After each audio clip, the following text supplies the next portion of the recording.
You're listening to the Business Builders Book Club, helping you bridge the gap between knowledge and action. Whether it's an old classic or just hit the shelves, we've got you covered. Follow along with us and remember, information only becomes wisdom after it's applied.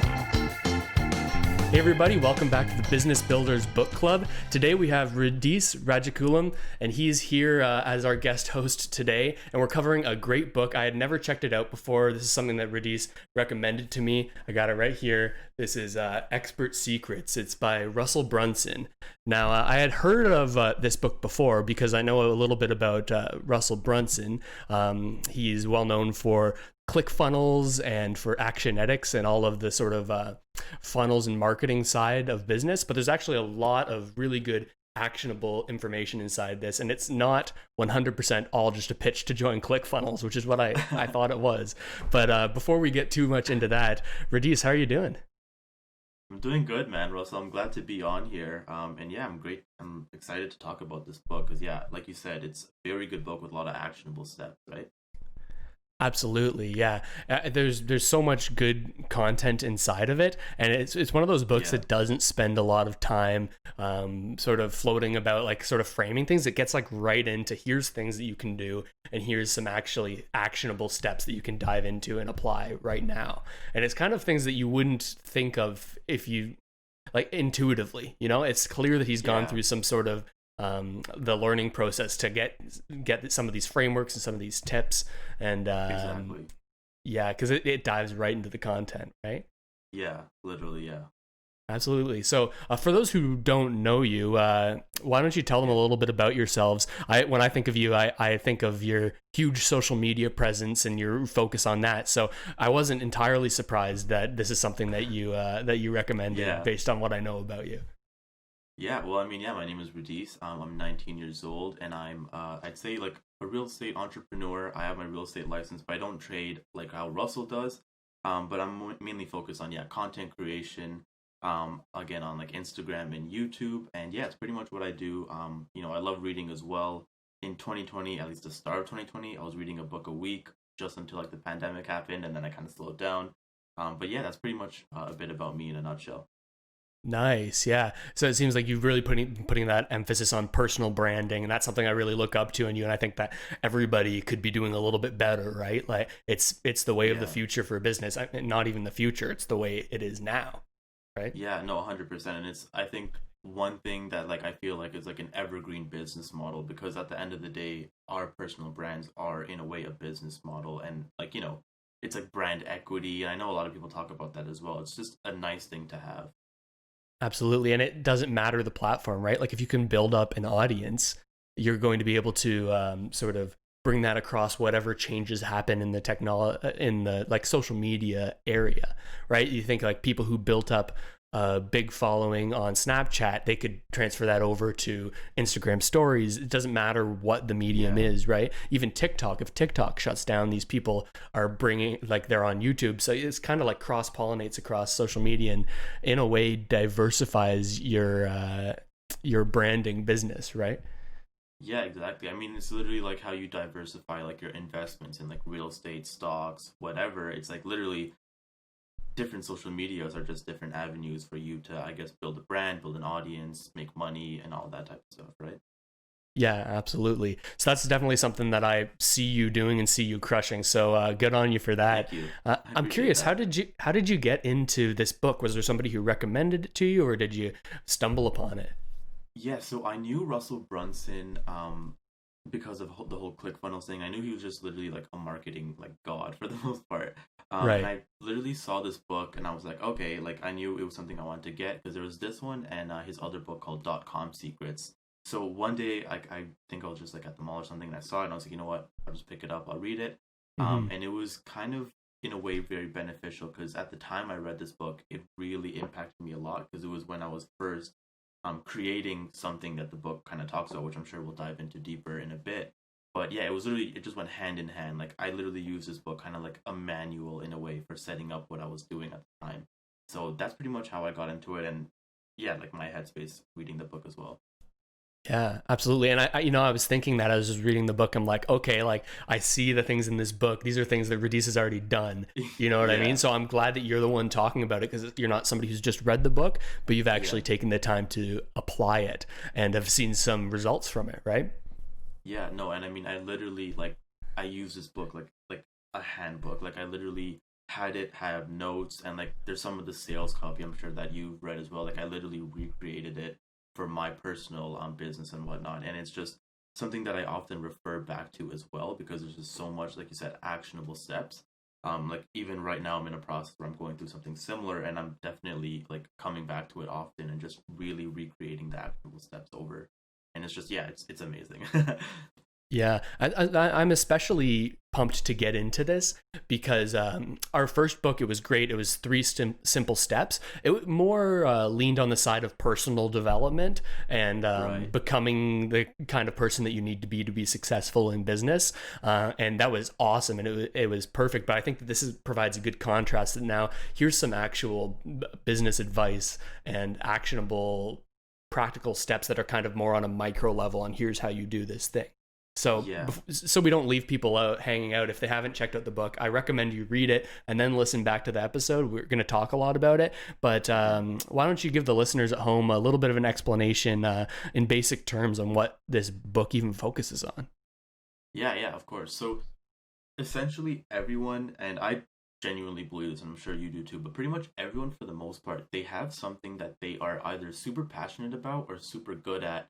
Um, Regardless whether they're insanely good or super passionate, there's just some topic that everyone has that they can offer value on. So for example, one thing I can say is I am super passionate and I am, I'd say a quote unquote expert. I'm not the best, but I would still say I can give advice and help people on social media and, building a personal brand.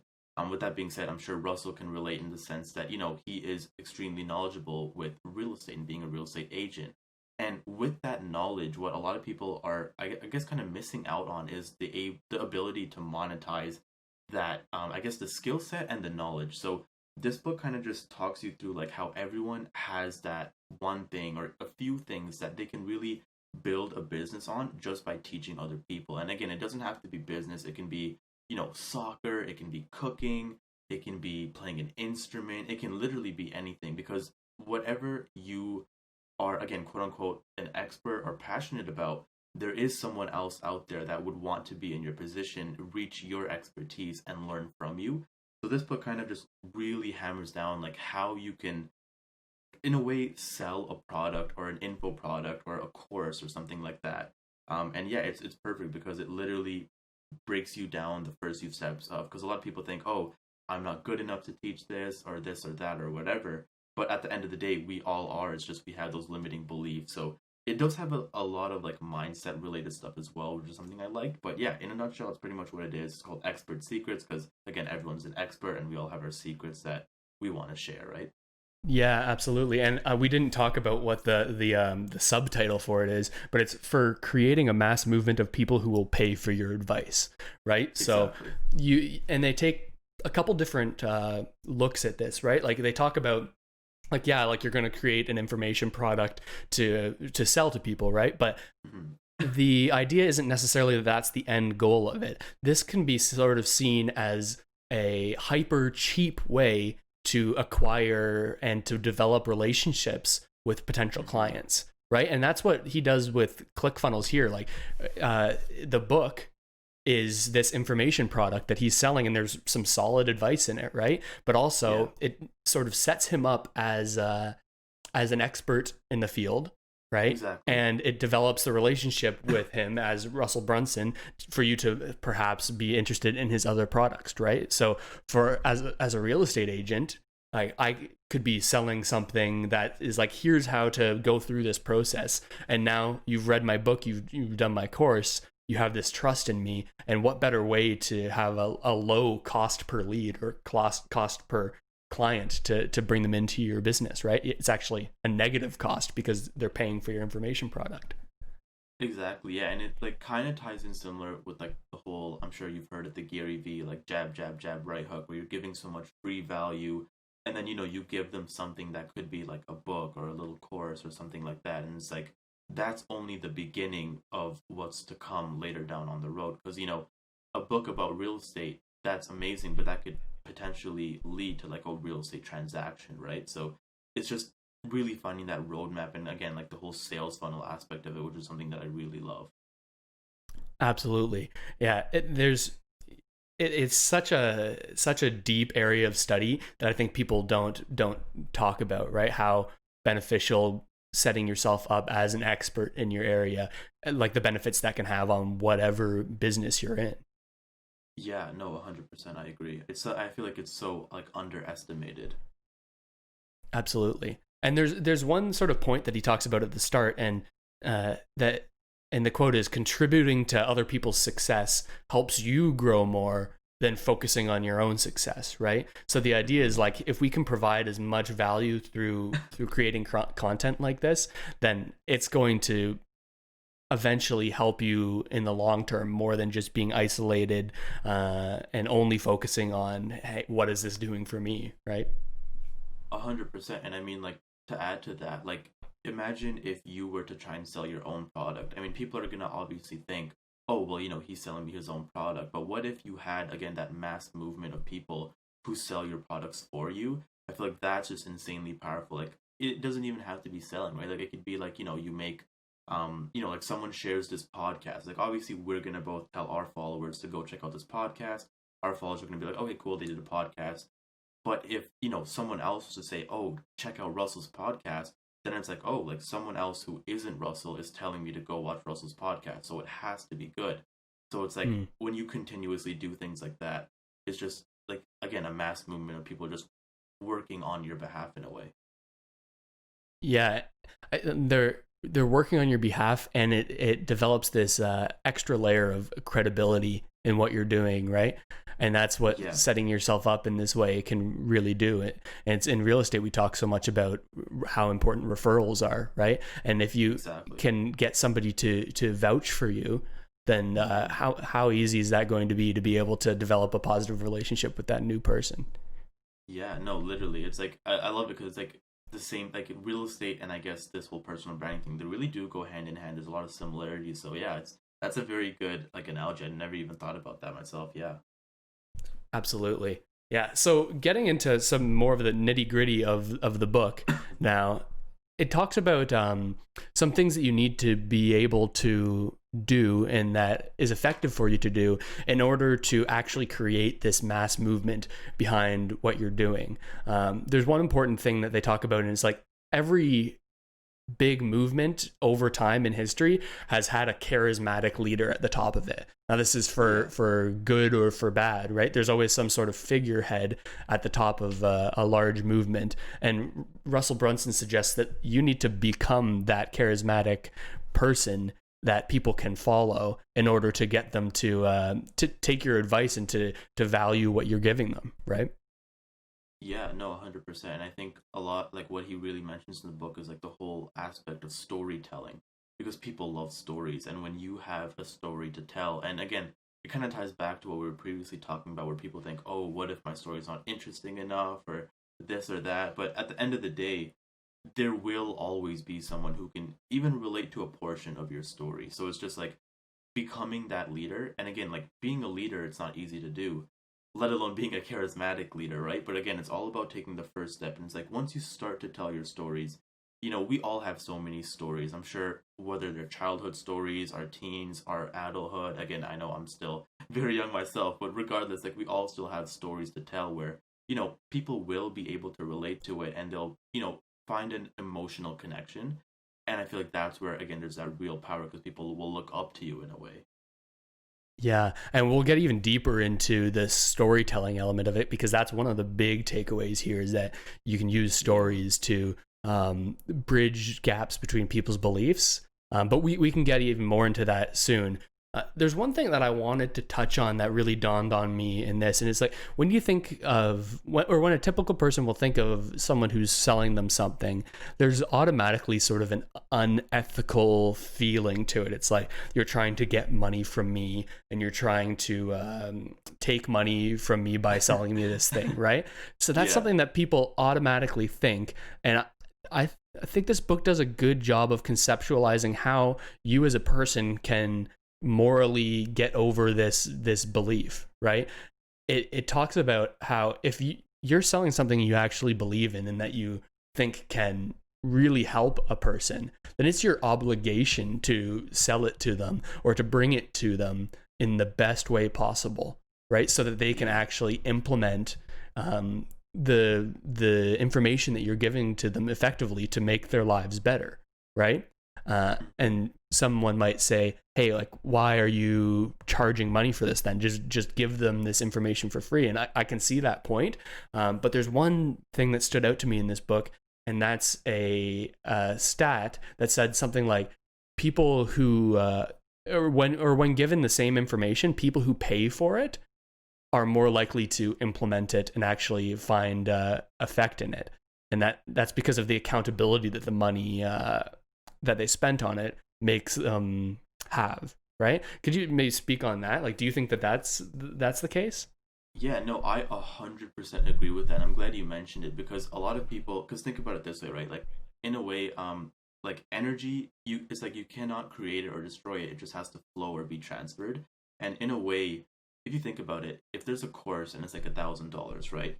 If I was to give someone that course for free, but someone else had to pay the $1,000, the person who got it for free, they never gave anything to receive value.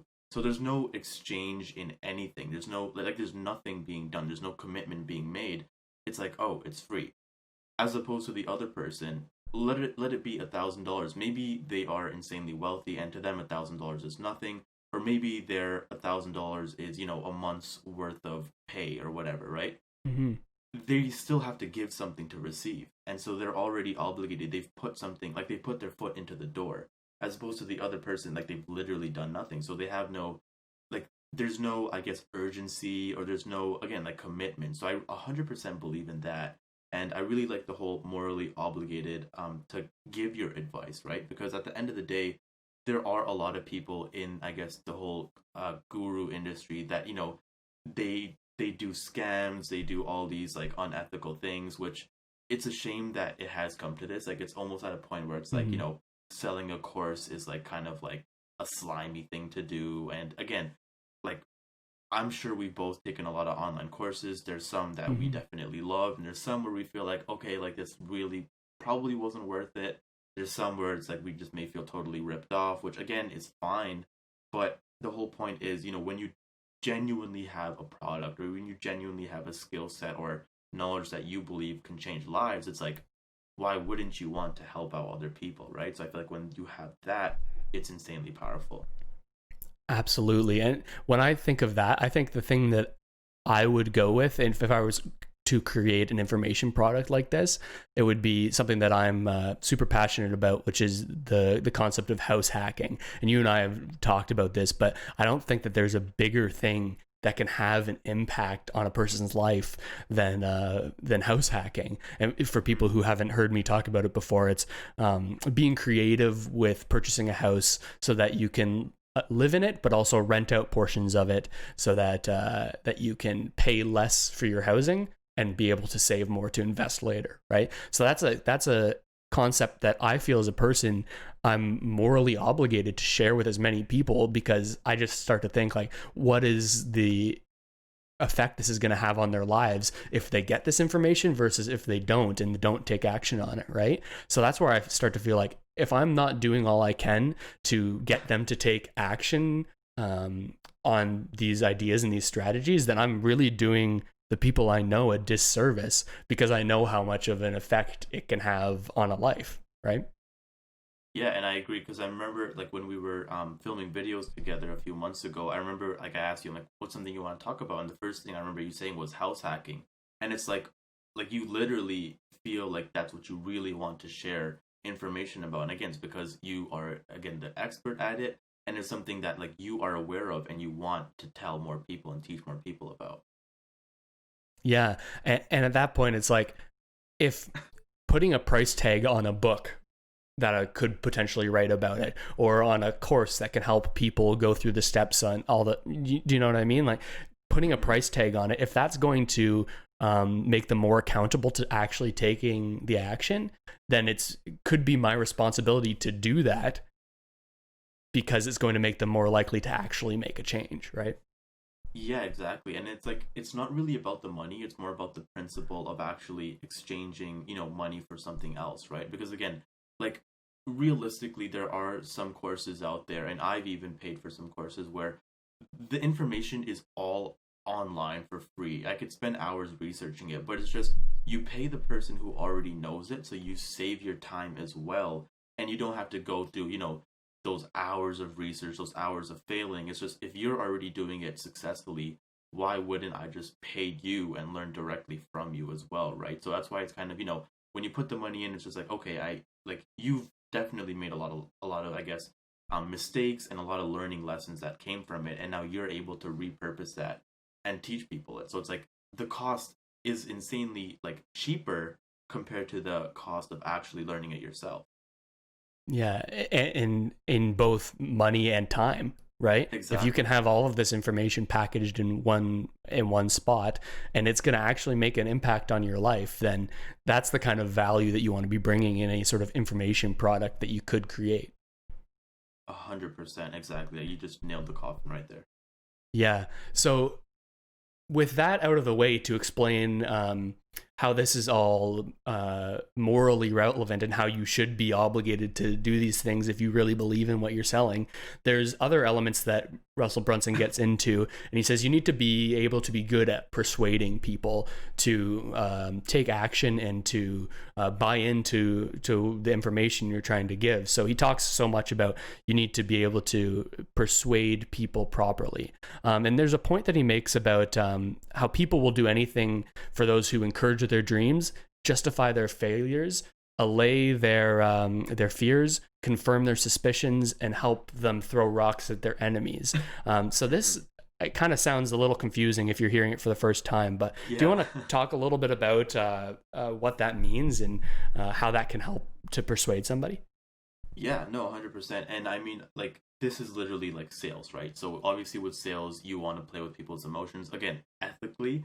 And I guess like we can, if you want, I can even give some like real life examples of like what I use, because I kind of remember them. If you want, I can do that as well. Absolutely. Yeah. Yeah. Yeah. So what I did, I don't really sell it anymore, but what I did sell was a course on how real estate agents can use Instagram to leverage their business. And for me, like one of the things like justify their failures would be like we all know realtors who, they spend hours door knocking and they don't have their scripts right. So for me, it was like, you know what? I understand that you are door knocking and looking for leads. That's what we're kind of taught to do. Throw rocks at their enemies. I remember I would always poke fun at like cold calling. I'd be like, yeah, like who really likes to wake up and cold call for 4 hours when you can make content and have way more people see you anyways. Encourage their dreams. I believe one thing that I used to say was, hey, like wouldn't it be amazing if you could post some videos online and have people who you've never met before message you first and ask to work with you. I don't remember what I put for the other two, but pretty much in a way it's kind of just, I guess, sales copy. And it's really just teaching people like how you would do it for your industry, because obviously like I said, mine was using Instagram as a real estate agent, but again, this could be anything, right? Like it can literally be maybe if you're a basketball coach, it can be, oh, I understand that people told you that you should shoot this way, but let's throw rocks at them. They were wrong, or they didn't do it as effectively as shooting this way, right? Hmm. Yeah. So taking care of each of those elements are ways that you can build up that ability to persuade them to see that your opportunity that you're offering them is valuable, right? Exactly. Yeah. And again, it automatically makes you think, hey, like the ethical problems with sales and people feeling guilty about doing that. But like if you are genuinely selling something that will help people, again, it's your obligation to develop these skills so that you can bring it to as many people as possible. Yeah, exactly. And like I know like people say like, oh, like sales is evil, but like again, when you're selling something like ethically, there really isn't a problem with doing some like sales tactics and whatnot. 'Cause at the end of the day, it's not really like it's persuasion, like it's like the truth. It's not like we're lying to people. Yeah, and you're using this ability to persuade them and developing this persuasion ability so that you can help them make the choices that are going to make a positive impact on their life, right? Exactly. That's the way I see it, and that's the only way I would ever be able to operate, right? I mean, these skills could be used for evil, right? You said you've felt ripped off by some courses, and you felt so it is buyer beware out there. But if you genuinely believe in what the information is and the opportunity that you're bringing to people, then it's a no-brainer. You need to develop these skills. Yeah, no, 100%, I agree. Yeah, and they talk a little bit about how the message that you're bringing them needs to be like the 4-minute mile. And I don't know if you've heard the 4-minute mile story before. Have you, Radies? Yeah, it's like where like the world record, and everyone thought that it couldn't be beat. And yeah, I don't know if maybe you want to touch on it because I'm not 100% sure how it is. You're exactly right. Yeah, for I think decades, people held the belief that running a mile in under 4 minutes was impossible. This was just a widely held belief that nobody could ever do it. No one had ever done it. And like over all of these years, it had never been done. All it took was one guy who I guess trained, and he ran a mile under 4 minutes.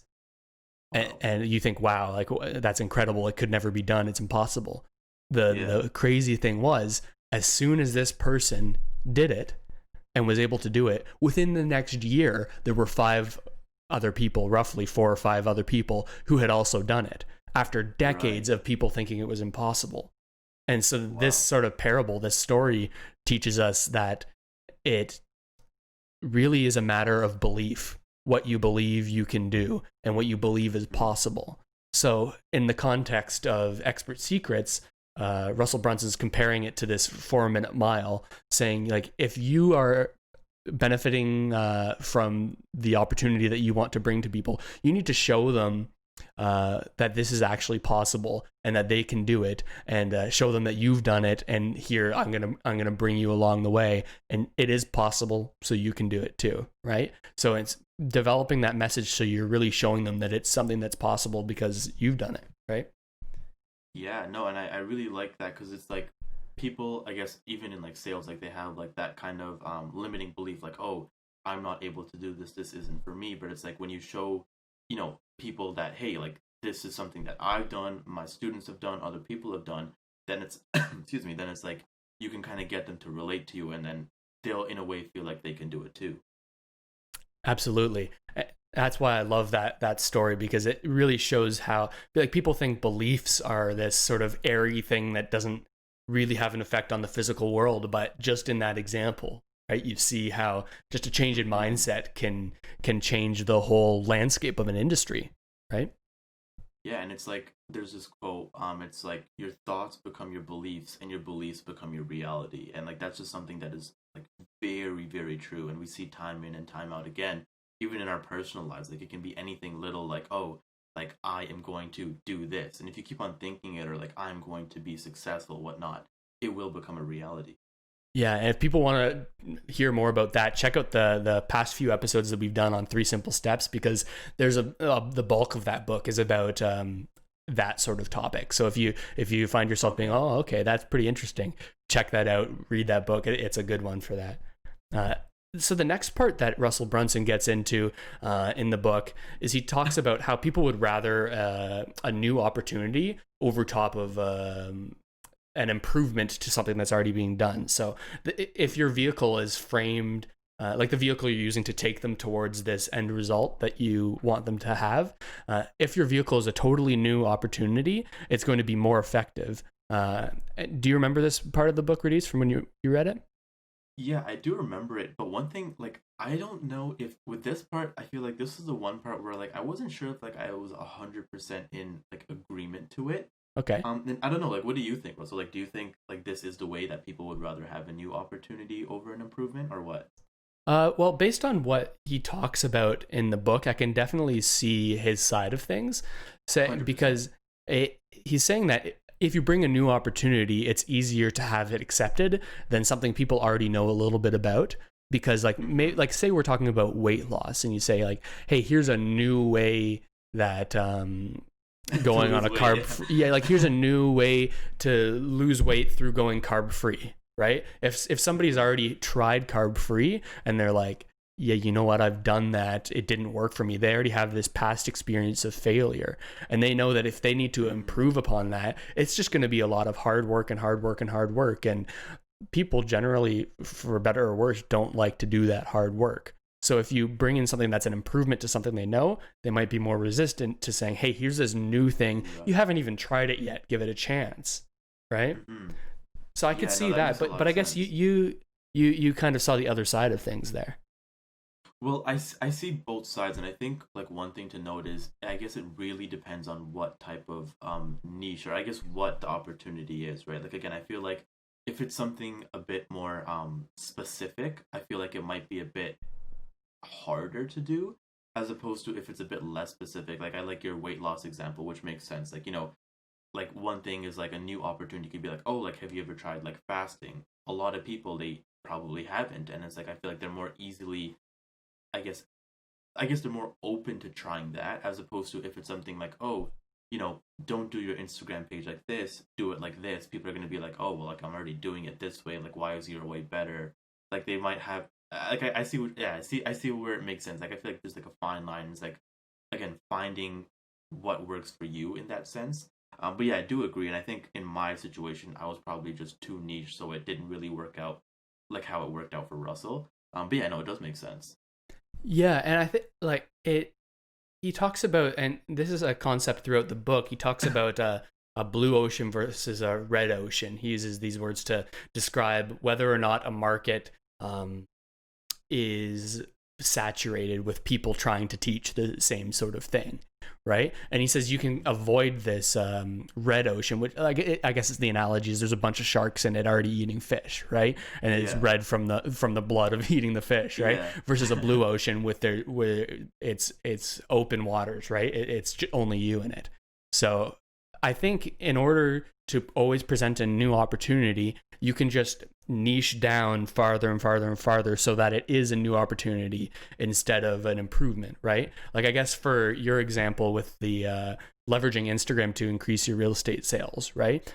People may hear that and think like, oh, I already do Instagram and it's not doing anything. Yeah. But if you can put into the title like leveraging Instagram for your real estate sales business by and go deeper by creating content you're passionate about, or go like deeper down into the niche of it, or by creating only content about food or something like that. Like this sort of thing is like a new opportunity that people are like, hey, I know Instagram, but I've never heard of this, right? Yeah. No, I agree, and I think again, like it's like different. I guess like different niches have like different ways of going about it, because like again, there are certain markets that are very broad, but again, it's still a blue ocean because there aren't people in that space just yet. Like I'm sure like people would love to know, how to go viral on TikTok. Maybe there are already courses on it. I don't know, but I feel like hey, like that is pretty new, pretty upcoming. So I feel like that's something that's like again blue ocean that will very quickly turn into a red ocean, right? Yeah. And I guess the main concept that he's trying to hammer home is that no matter what your passion is, it's not oversaturated. You just need to go deeper into one element of that, right? Like if I were to make videos about, or make content or make a course only about real estate investing, which is another thing I'm super passionate about. There's a lot of people doing that, right? There's a lot of people already covering that broad of a spectrum, right? But if you take the extra step to get down to a blue ocean, you can get to house hacking only. Do you know what I mean? Like this course is only, or this book is only about house hacking. And then it limits it down to maybe yourself and just a few other people, as opposed to hundreds of people trying to sort of teach the same content. So if you keep on asking, like, how do I get more and more specific? I guess that's what he's saying will create a blue ocean. Yeah, and I mean, even like I really like your example there, because if you think about it, if you wanted to learn house hacking, again, you have like two options. You can buy the course that's about real estate investing, or you can buy the course that's specifically about house hacking. And chances are the person who's just making a house hacking course is probably going to be, I guess, more knowledgeable about house hacking instead of, purchasing like the broad product. you have it specifically, so it's easier, I guess, to find your ideal customer as well. Yeah, because you're honing into the people who only want exactly what you're giving, right? Exactly. And I mean, I know there was a part in the book as well where he talks about how there's like the niche that you're in, which again in your case is real estate. In my case, I guess it could be like social media. And it's like from our niche we then find our sub niche, and that's like what we really hammer down on.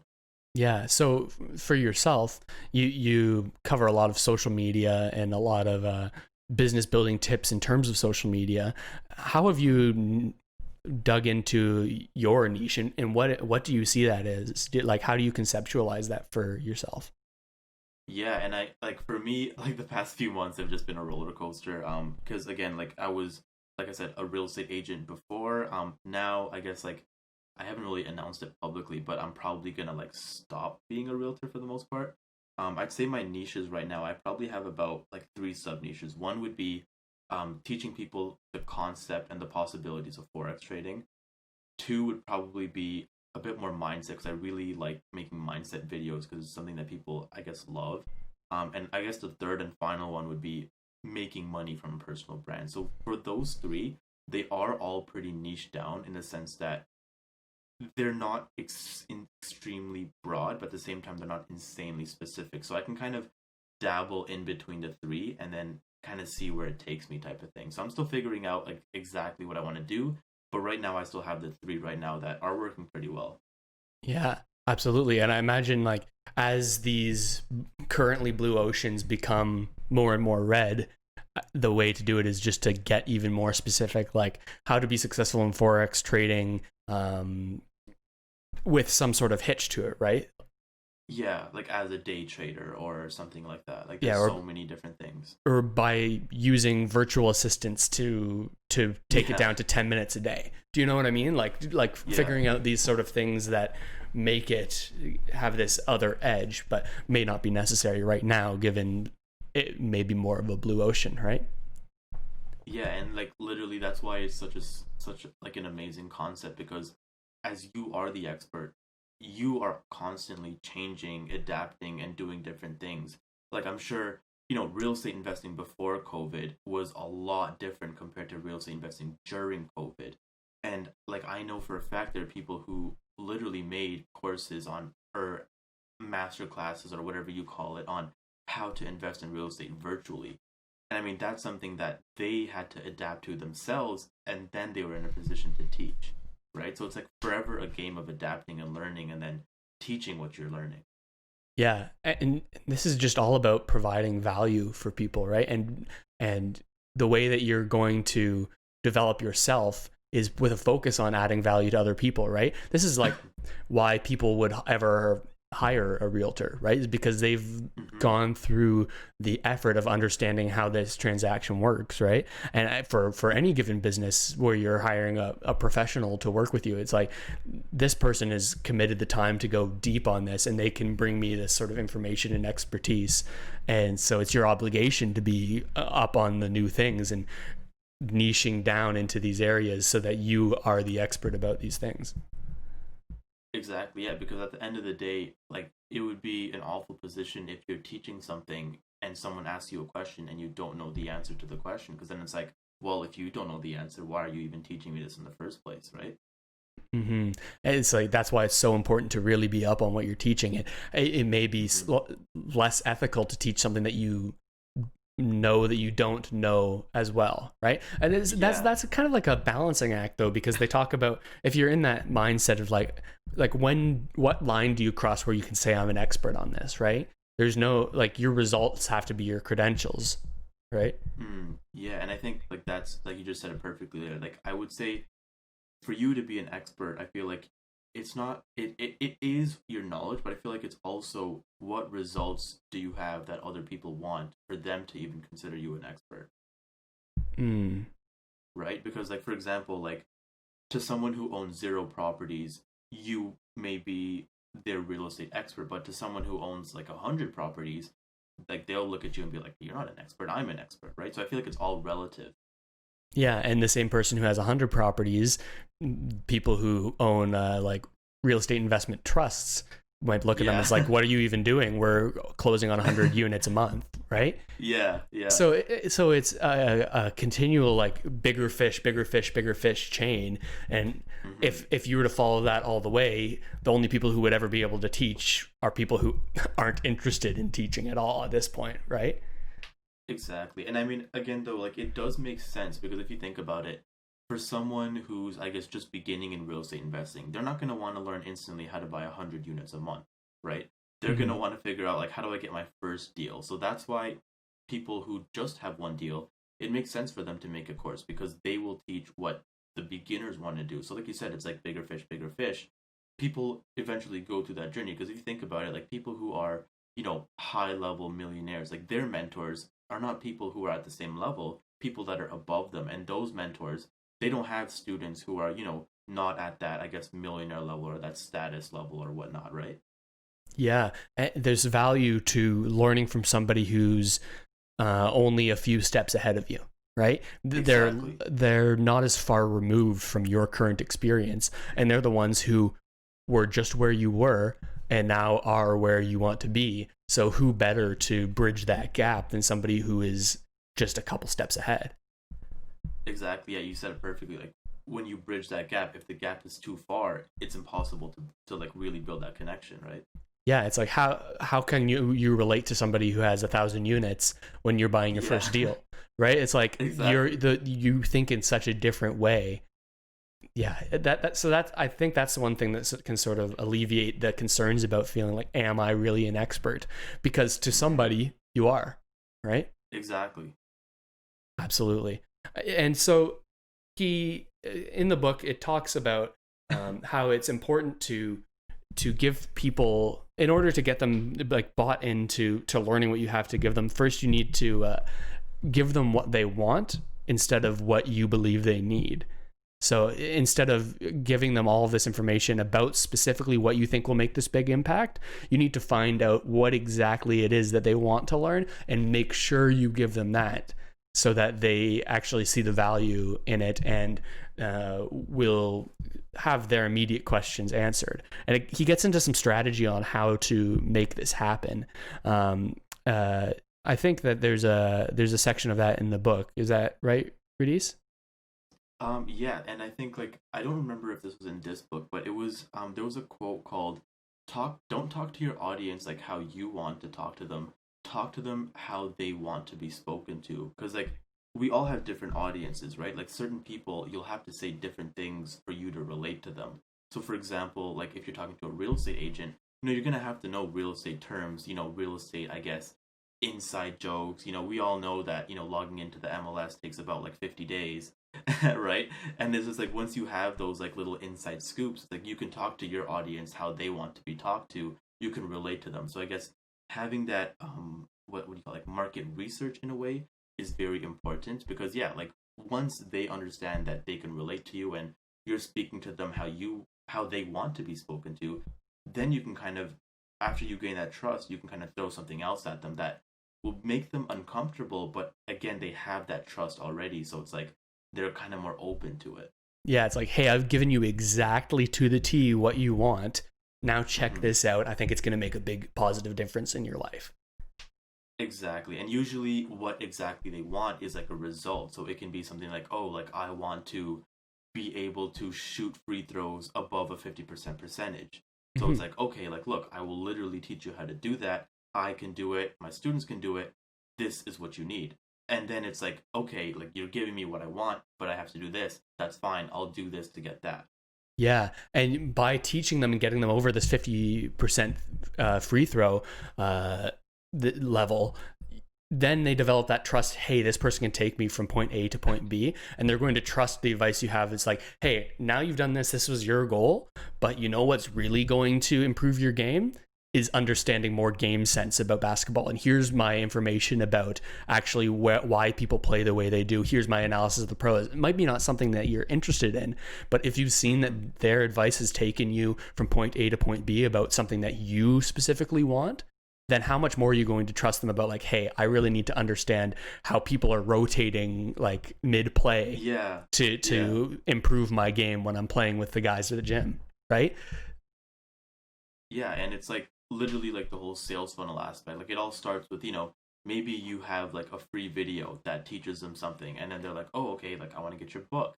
Then they get your book, and it's like, wow, your book was amazing. Now I want to get your course. I want to get into your mentorship program, a coaching call, whatever, right? So it's like you are constantly building that trust with whatever you have for free, whatever you have as like I guess a low ticket item, a high ticket item, and just constantly taking them up that value ladder.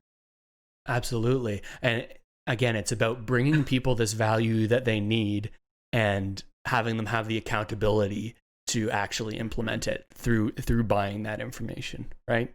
Exactly, yeah. Absolutely. So I think that's huge. And he goes into some practical ways that you can find out, hey, what is it actually that people want and want to hear and want to learn? What is this thing? If I go in and I'm a basketball coach and making basketball videos and I go immediately into teaching the game sense side of things, it's not going to work out. I need to find out, oh, people want to get above 50% on the free throw. I need to focus on that first. So Russell Brunson says some ways to do that. You can make a quick survey, he talks about, and get your friends and family to fill it out, people you know. That's a first step. But maybe get involved in some Facebook groups that are about basketball, right? And then once you've added some value to those communities, ask them, hey, could you fill this out? I want to find out what people want to learn, right?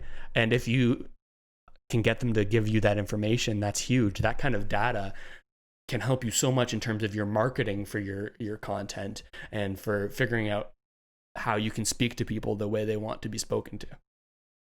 Yeah, no, I really like that as well because what I did was I probably did something that was probably less efficient than just going on Facebook.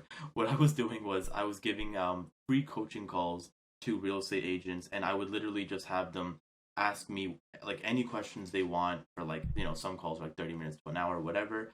And I was not only offering value on the call, but the whole time I was taking notes and saying, oh, like I'm noticing a lot of people are asking this question. So this should be something that I really cover in my course and even make a lot of free content on because it's like the big concern for people, right? And it's like when you survey people who are essentially your future customers, it just puts you at like such a good position for when you are releasing whatever you're releasing. Yeah, because you know exactly what their main struggles are, right? Like you are informed on what is the real problem here, right? Like if you're trying to sell a course to real estate agents and you think that their biggest struggle is something that it's not, right? Like you need to get down to what they're actually looking for, and how else are you going to do that than finding out through like the ways that you said, or like Russell Brunson said, like having a survey, going through like the Facebook groups to get them to fill it out. Right. If you can hone in your message and your marketing to touch on those major problems and concerns, then it'll be infinitely more effective. Yeah, because literally, even with the sales copy we were talking about before, like the throw rocks at your enemies, the justified failures, all those as well. Literally, once you have these questions that they're asking, you can just implement those 5 things with the questions and tie it all in together. Yeah, so you're kind of using this this spy data, this market research that you're getting from them, filling this out and using it to point your marketing and everything in that direction. And that ties in through all the different strategies that he talks about in Expert Secrets. And of course, we're not going to be able to touch on everything today. People should really, really check out this book. But you can use that same sort of information to figure out what you want to be able to tell them in terms of stories. We talked a little bit about storytelling earlier, but there's a whole section in this book about how to tell an effective story. So I think that's something that we should get into a little bit before we finish up here, is really touching on that, because Brunson says that you're not going to get people to change their minds, right? Nobody will ever change their mind from something that you tell them by like explaining, here's the data, here's all this information. It's like that's not the way that you get someone to change their mind. Instead, Russell Brunson says you need to use something called an epiphany bridge story. So do you remember a little bit about from the last time you read it, what was the epiphany bridge? I slightly remember it, but I think it's, correct me if I'm wrong as well, I believe it's like we all have these moments in life where we kind of go through something and it's like, oh, this is like an epiphany moment. And that's in a way the thing that we went through that a lot of other people are going through as well. So for example, it can be like, oh, like I was playing a basketball. I know we're using basketball a lot, but it's a yeah, good like example. I like it. Yeah. It can just be like, oh, like it was like I was about to shoot a clutch free throw. The crowd was going crazy, and I shot and I missed. And to me, that was like an epiphany moment. So now I need to work on my free throws. I need to get that percentage up higher. So when that happens, I never do it again. Yeah, that's exactly right. Yeah. So I know it's a little bit more fresh because I just finished this book a couple days ago, but that's exactly what it's about, right? It's about using stories to put people into the exact same mindset that you were in right before you made this big realization that this new opportunity or this information that you're trying to provide them with was the only way to make something happen, right? So it would be like for me, for house hacking is being like realizing if I am going to like buy a house and have this huge mortgage payment, then I'm realizing like I'm going to have to keep working at the level at my highest capacity, working these 40, 50-hour weeks, like really trying to crush it so I can keep up with the mortgage payment, keep up with all of this, right? But then realizing, hey, like then maybe I won't be able to see my future kids, and being able to tell a story that really gets you to the point right before you made that realization will allow them to make that realization for themselves, the same one that you did right before you got super passionate about it. So you're not changing their minds, you're just telling them a story so effectively that it puts them in the same emotional state and same mental state that you were in right before you got as passionate as you currently are about the topic. Yeah, no, I mean, you just said it perfectly there. And I think one thing that I really love about this book is the whole epiphany bridge, the whole like the five things. It literally all ties in together, and which is why like I really said like this book to me was like a handbook, because when you pick it up, you read through it, and it's like every time you see like the epiphany bridge, like you can read it and literally when you're done reading, write your epiphany bridge story and write everything that you have gone through, because there is something, right? Like there is something there where it can like for you, like you said, it can be house hacking, but I'm sure like you can tie that into a story where you also incorporate the 4-minute mile, where it's like, oh, with this I was able to hit X amount of revenue per month, which I didn't know was possible before. And it's like you just tie everything in and it just works perfectly. Yeah, it's the book is sort of formatted in a way that it's all these kind of like little sections about these different things. But as you get farther and farther through it, you realize, oh man, this is just the same stuff that I learned earlier. And I'm taking it and I'm applying it here to make this storytelling ability even better and to finely tune it, right?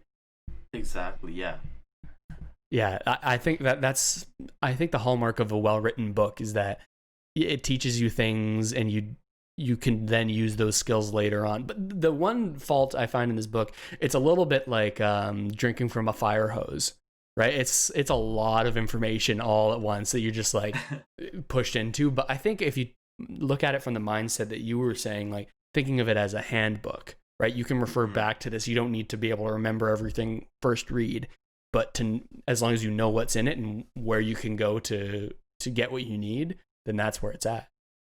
Yeah, I mean, I literally just looked down the book, and it literally does say the Underground Playbook, and I didn't even notice that till like literally right now. So I guess it's literally a playbook, and I mean, it makes sense because it's like a play-by-play, a step-by-step concept. Because yeah, this isn't like a book where you would kind of like just kind of like quickly like binge through, and it's like, all right, you're done. Like there's all like it's very information heavy, so it's like you have to. If you're not, I feel like if you're not taking action on it, it will be hard to do, because it's like it's hard to like read about all this, and then when you're not actually like writing out the stories or whatever, you might kind of get lost and be like, oh, like how does this work? But like when you're actually in the process, I feel like it's definitely helpful. Because yeah, this book, it took me probably like a month and a half to properly go through, and like I said, like I usually read like fast, so it definitely is a long one. Yeah, especially if you're being conscious, and this is a big thing on this show on the Business Builders Book Club, is that it's more important to actually put this information into place and actually take action on it, right, than it is to continue to read another book, right? Like you need to be actually implementing the things that you're learning, because when you start taking action, things start to actually happen, right? Yeah, no, 100%. And I mean, that's the whole point, right? Like, why would you read a book if you're not gonna like what's the point of reading the book? And that's the trap everyone falls into. And I have myself, like I've read a lot of books over the past few years, and there are definitely some that, yeah, I read them, but I can't tell you a single thing that I actually practically implemented from it, even though I thought it was a great book at the time. And that's on me, not the book. Yeah, no, I agree, and I feel like that's in a way like information overload. Because I remember even when I was reading a book a week, one thing that I did is I had like an accountability group with, I'm sure you know, Nolan and Khalil. What we would do is every week we would hop on a phone call and we would tell each other a few things that we learned from the book. And meanwhile, it was great, but it wasn't every single time we were applying something from the book. It may be something that we are looking to apply, months or years down the road, but like by then we're probably gonna forget it. Yeah. Right. So it's like it's hard. It definitely is hard, and it's like finding that balance is what I feel like people struggle to do. Yeah. And I think that's the inspiration for this podcast being a thing. The typical format of it is that we have it split up. This is going to be a one-off episode just covering this book. But typically I like to meet, so maybe we can make a video or something about it, but meet down the road and see how we've actually implemented the things from this book since we first read it on the podcast, right? So if you've checked out the one on 3 simple steps, Jacob and I, we come back each episode after talking about it on the previous one. Here are the steps we're going to take this week to get us closer to this, and then talk about what we actually implemented the next time. So for us, for that book, since we're not meeting up in podcast form, I still want to touch on, what do you think people could immediately implement right now over the next week to get some of the essential things out of this book? Well, like, what initially comes to mind for you? Good question. I would say the easiest thing to probably do is literally think of 3 to 5 things that you're insanely passionate about, or here's a better one. What's something that people have asked you for help for? So not even that you think you're good at or whatever. Like, what is something that people ask you for? Because for me, I had zero intention on making a course about like that. That was never an idea for me. But it wasn't until there were countless people asking me, like, Radies, like, how do you make your videos? How do you do this? Blah blah blah, whatever. I was like, oh, like maybe I should, do something with it. So there are things, and I'm sure for you, it's like, oh, Russell, like house hacking, like that just sounds crazy. Like, how do you do that? Because there are people who will ask you things, and I feel like once you are self-aware of what people are asking you, then you're kind of in a position like, okay, like since so many people, like, I'm known as like, again, the basketball guy or whatever. That might be like, oh, like if people are asking basketball questions, maybe that's my thing. Maybe that's something that I can teach people. So that's, I'd say, one thing. Definitely look up, or not look up, figure out and try and be self-aware of what you are good at or super passionate about. Because it might not even be something you've put a ton of effort into learning, right? There are people who are just innately a little bit better about things, like for you, understanding Instagram and having that be something that seems a little more simple to you than I think it would to somebody else. So even though it may not be something you thought of yourself as an expert on before, it's like you've kind of become it, right? So I think that's a great tip to sort of figure out, what have people been asking me advice about, right? And that could be my area of expertise. The thing that comes to mind for me, take exactly what Radies just said, figure out what that is, and come up with an epiphany bridge story for how you realized that what you were doing was beneficial, or why it's important to take the advice that you're giving about the topic, right? So come up with some sort of origin story for yourself, and so that you can effectively communicate how you got into the mindset of thinking this is as important as it is. Exactly. And like an easier way to even do that, because like if an epiphany bridge story is kind of too hard, literally just talk about your journey on how you started. Like, again, for example, I see you wearing a Leafs hat. Let's just say, for example, let's start learning how to skate. Like, how did you learn how to skate? How old were you? How did it start? When did you learn how to do like backwards crossovers? When did you do that? And if you tell that story, again, it doesn't have to be an epiphany bridge, but it's just like, oh, cool, like you went through it. Like, people know now. Exactly. Yeah. And then if you've read Expert Secrets, which I definitely recommend, there's a whole section on what makes a good story and how to structure it. So I'd say go through that section, and once you have this sort of base formula, like you're saying, Radies, like just the story of how you made it happen in the first place, then see, hey, how can I tweak this so that it makes a good and interesting story, right? Exactly, yeah, and I like that because I feel like when we are given everything, like kind of how you said, like the information overload, we might try and be like, oh, like I need to get perfect, I need to do this, but no, like don't worry about that. Write your story down and then make little tweaks, and I feel like that will just be way more effective. Yeah, rather than this sort of daunting thing that is a task you have to do, rather than just like remembering what is actually the way it was. Do you know what I mean? Exactly, because then it's kind of in a way like similar to like analysis paralysis. Like you're just trying to perfect something that can never really truly be perfected. Yeah.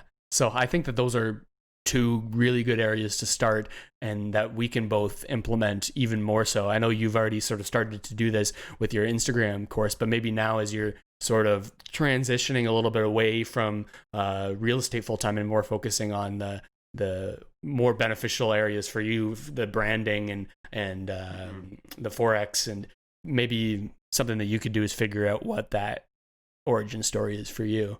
And we'll have to touch base, but maybe we'll do like a quick 20-minute update episode over the next couple of weeks and talk about a little bit about what we personally did, and maybe we'll have some feedback from some viewers that are trying to do the same sort of thing. Yeah, and I think an even interesting one might even be in a few months where, maybe you have a wholesaling course and I have something else going on. And it's like, guys, like we actually did it. It's like, that's where we are now. So that would be interesting too. Yeah, I'm 100% ready to do that. I'm down. Absolutely. Well, we'll set that up so that people can follow along with what we're doing with it, and we want to hear what you're doing. So feel free to get in touch. You can get in touch via Instagram, via Facebook. We have all those sort of pages. You can just search for the Business Builders Book Club. And while we're on that note, Radies, why don't you tell the people where they can find you and plug anything that you've got going on right now? Yeah, like I said, I'm on Instagram, on YouTube. My name is hard to spell. I'm sure Russell will probably type it out, but it's Radies Rajakulam. I guess in terms of what I have to plug, nothing really. I mean, I did also write a book. So this is my book called Seeking Success. It's kind of like my origin story as well as a lot of stuff that I've learned. It's nothing like crazy. It's a pretty short read. So if anyone's interested, they can check that out. And yeah, other than that, just go hit up my socials. We've also made videos together that if you guys are interested in Russell, we have, I think, 2 or 3 videos together on YouTube. Definitely go check those out as well. I think your followers will definitely find value in that already if they haven't. Sounds good. Yeah, if you're watching this on YouTube, I'll link it below, or it's in the show notes wherever you're listening. So feel free to check that out. And yeah, follow Radies on Instagram because he is on that game. There's lots of good info in the stories and in his posts, and it's over my head a little bit on how quickly you can put out that sort of high level content. But I think people will really dig that. So yeah, thank you so much for hopping on here. It was a great book. It's a book I wouldn't have read if you didn't recommend it. I wouldn't have just stumbled upon it. So that's why I love about this podcast. It's opening my eyes to so many different things. So thank you for coming on and doing this. Yeah, no, thank you for having me. This is actually my first time I've ever been on a podcast, so it was an amazing experience, and I hope the listeners especially got a lot of value from it. Absolutely. Well, we'll have to catch up again in, I guess, a few months when we do that follow-up podcast, and until then, thanks again, and I'll see you next time. Yep, see you later, guys. Thanks for listening to the Business Builders Book Club, helping you bridge the gap between knowledge and action. Stay tuned and remember, when information becomes action, things start to happen.